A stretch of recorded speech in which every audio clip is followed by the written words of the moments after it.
Welcome back, everybody. Great to have you here. We are but a few days into this new year, and already the House has voted to pass the first anti-Obamacare bill of 2014.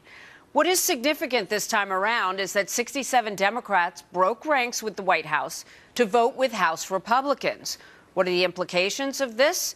Democratic defection, if you're to call it that. Let's bring in our political panel, see what they have to say.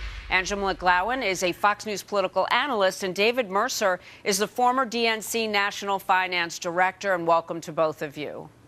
Thanks, Jamie. Good to be with you. Angela, can we really say Yes. this is an anti-Obamacare bill when it really is dealing primarily, at least, with the security breaches and the transparency of people's private information using the website? Well, from a legislative standpoint, Jamie, no, you can't say this is an anti-Affordable Care Act bill, but it's symbolic that Democrats would go across the aisle and join the GOP against this legislation.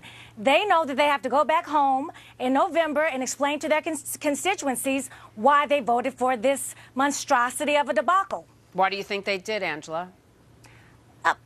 Politics in Washington, D.C. Nancy Pelosi was a very good speaker, and she whipped her members into shape to vote for this legislation. Remember, she was the one who said we have to pass it before we actually know what's in the bill. So a lot of people who voted for it, Jamie, didn't know what was in it. So now we know what's in it. What is the significance of these 67 Democrats breaking rank? Well, I don't think there's much significance in it. I'm certainly glad, and I think a lot of Americans are glad that we don't have another repeal vote that was going nowhere. And it might just be a sign that the Republicans and Democrats, as they have been, are looking to make an improvement on the delivery and the access to the Affordable Care Act and the insurance that can be provided. And with regard to what Angela said earlier, the reason why people voted for this, and Democrats particularly voted for this, was it was to provide that affordable care to millions of Americans that we've now seen enrolled through the exchanges to gain affordable health care and to reduce the risks to their families and themselves for not having it and the costs that might arise to their families in the event that they suffer illness. The bill that passed the House, actually is helping the administration say or do what Obama said that they were going to do. Transparency and accountability. And the government is supposed to protect the consumer. So health care reform is great. Giving people access to health care, that's great. But it needs to be the right type of reform. It needs to be the right type of access. And I believe Democrats jumped over to the other side because they know this legislation is flawed. Well, at least we know that this portion was flawed, since some people who provided information either didn't get signed up when they thought they had been, or their information was breached. So then why, David, did only 67 Democrats actually break rank? If that is something that Democrats are willing to say, you know what, we didn't know about this ahead of time, we didn't quite embrace what the significance would be of this, why didn't they all say, we got to fix this? Well, two things. No, why are you laughing, Angela? I'm just saying, why was it not more than 67? I'm trying to understand. What were the other Democrats thinking?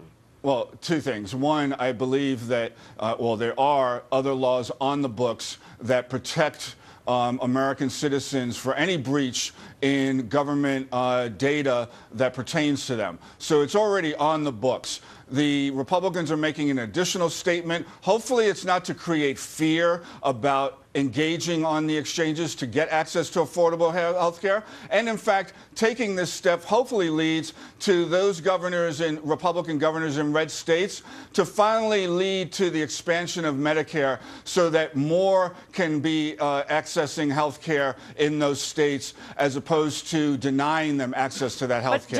Back to the exchanges and signing up, David, for a second. How are the numbers? Can you report to us whether or not more people are feeling confident? Because we just reported Target and Neiman Marcus are having problems with their computer systems, and the president just fired the organization that actually was the instrumental in putting this website together. So clearly the White House has admitted that it has flaws. There may be problems with the technical aspect of the exchange, but let's be clear, there have not been breaches leading to the extent of what we've seen on Target, for one. But in direct answer to your question, I think that, as we've said before, that there are things that you have to address and fix on the way to providing access to exchange. And what we've seen is now 1.2 million just on the exchanges that have accessed health care. And at the same time, you have 3 million young adults in the last 2 years who, through the Affordable Care Act, can gain access to affordable care. I was asking you whether they had gained. I'm trying to get some updated numbers from your perspective. Well, that's about 4 to 5 million people that now have access to affordable care. I have about 20 seconds. Are you satisfied with the number of people that are willing to go to the site, or if they're willing to go, that they're able to go and get what they are shopping for?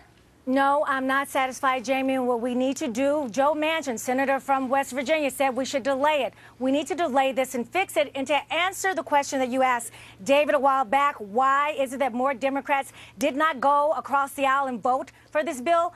Because Democrats, liberals here in Washington, D.C., Jamie, they've put politics before policy. That's why we're in the mess that we're in right now. They put politics before policy, and Democrats are famous for doing that. All right, clearly and Democrats have put the American public before politics. Sides. Well, I thank you so much to both of you for your thoughts on both sides. I'm going to let you continue the discussion. I got to go. Great to see you, though. Thank you. Good to see you.